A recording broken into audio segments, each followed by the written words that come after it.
Voilà ce que je pouvais dire donc en préambule de la présentation du budget sur les APCP.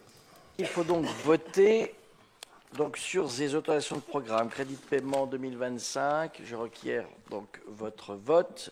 Quels sont les votes contre? Vous voulez intervenir avant, Monsieur Besson, explication de vote?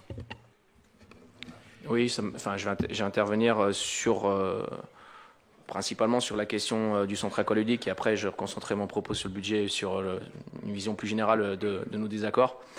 Bon, quand même, c'est à relever. On vient de voter une AP qui passe de 48 millions à 71 millions d'euros.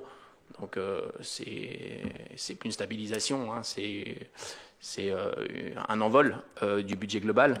Et en rappelant qu'en juin 2023, quand on lisait la presse, il était écrit 37 millions d'euros pour le coût du projet, contre 34 initialement prévus.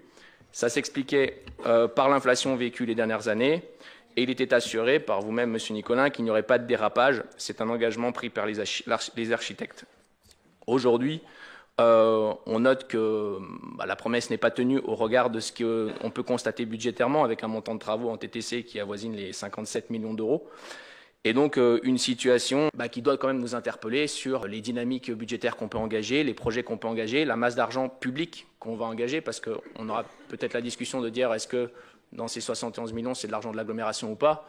Bon, on verra tout à l'heure que dans le budget prévisionnel, c'est de l'argent public, d'où qu'il vienne, que ce soit de l'État ou d'autres. C'est de l'argent qu'on va consacrer à ce projet-là.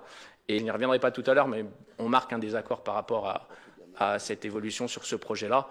Et je ne reviens pas sur les accords de fond de pourquoi et de comment et des alternatives qu'on aurait souhaité mieux étudier. Voilà.